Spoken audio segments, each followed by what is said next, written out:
Hi, I'm Marc Stevens, author of Adventures in Legal Land. Of course, government indicted, and a radio show, the No State Project, live on LRN.FM every Saturday from 4 to 7 Eastern Standard Time.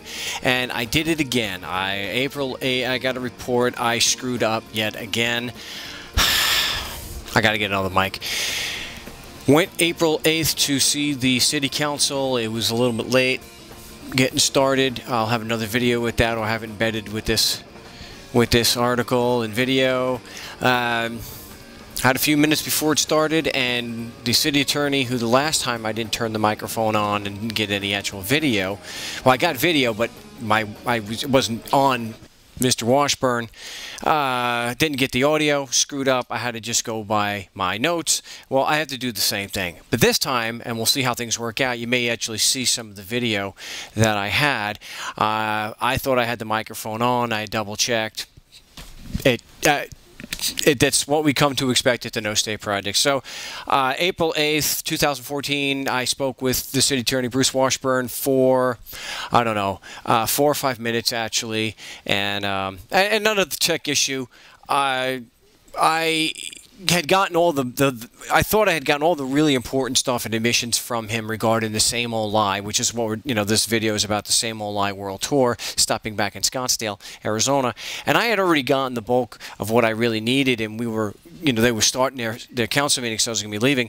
And then, of course, my card got filled up. It's 1080 HD and a 32 gig card, not what you would think, so I probably have to get a 64 gig card. Anyway, I know about that now. I'm keeping it. I'm keeping it formatted and clear when I go into something very important like that. Very difficult to learn as you go when you're missing such good material. But I went by my notes. I'll go by my notes, and you'll see Mr. Washburn was not able to present any evidence. He did. I gave him credit that before he didn't want to speak to me, and he was a bit rude. He wasn't, and he evaded the question like a typical politician. He didn't really answer it directly and made excuses, but he did speak to me. And the only reason why the conversation ended was because the city council meeting was starting, and so. But I had asked him the question, and he had already heard the question numerous times and was ready. Made out like he didn't understand the question, or the question was just too vague. He even, well, yeah, he did insult me at one point. He says, not only is it a vague question, he doesn't understand. He says, I don't think you understand your own question, Mr. Stevens. So when I asked him, well, are you insulting me now? He says, oh, whoa, what do you mean insulting? I don't mean any insult. I said, well, I'm asking a simple question, and now you're questioning whether I understand it.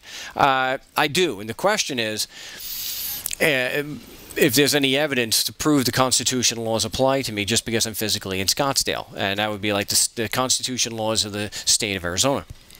And of course the local ordinances in Scottsdale, and he said I wasn't, it was too vague of a question. But how they operate, and everyone's admitted so far, except for him, everyone has admitted that the way they do business is that if you're physically in Scottsdale, then the Constitution laws apply, and they have jurisdiction over you. You're not guilty of anything. You're not accused of violating any of the laws, but the laws apply to you, and they have jurisdiction over you. So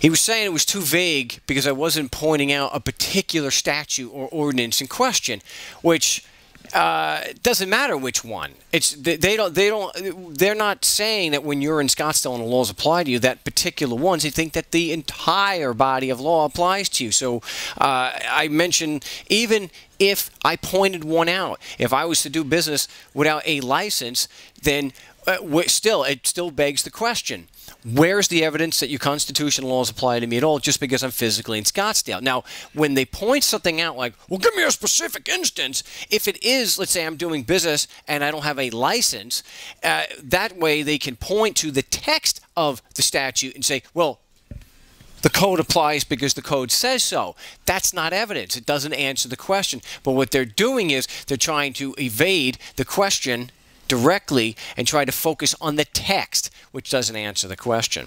Another way he tried to get around this was to say that the issue of evidence that the constitutional laws apply to me is something that has to be resolved in court, which I thought was completely ridiculous, because he has the burden as the city attorney or any prosecutor would have the burden of proving that. Now, it's up to the judge to decide whether he's met that burden, but it's not up to the judge to resolve or his burden of proof. Maybe require him. So it's as if he forgot that the burden is on him. And why would I have to go to court? I said, I'll even give you a pass on this. I have gone to your court. We have raised these issues, and these black-robed psychos threaten us with contempt and whatnot. It's not very pretty. I said, why should I have to put my life in jeopardy just for you to answer what evidence you have to support your position that your laws apply to me? It's just, again, it's just another evasion. We don't again. This is something that Dan Gould brought up when he had a few minutes talking to the council. We've gone to court. We've confronted the prosecutors in court.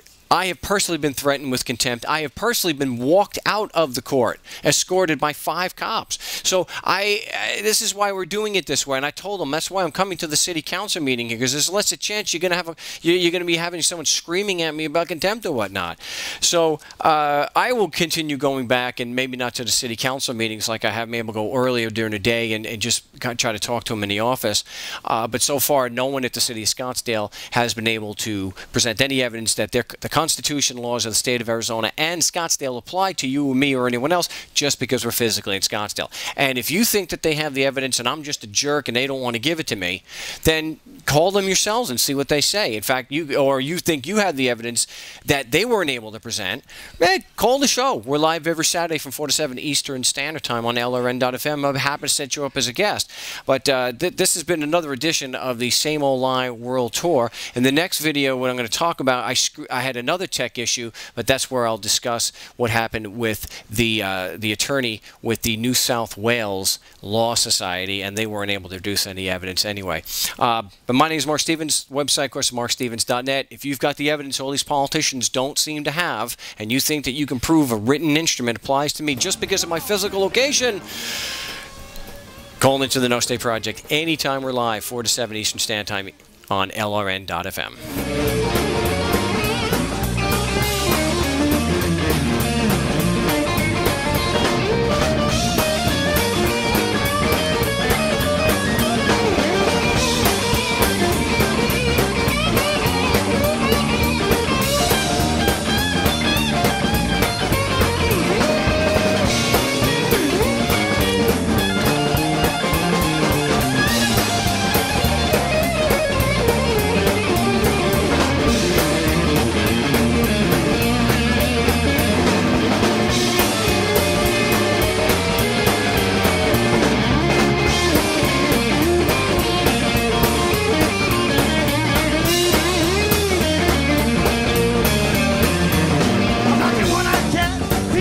Seafood zone.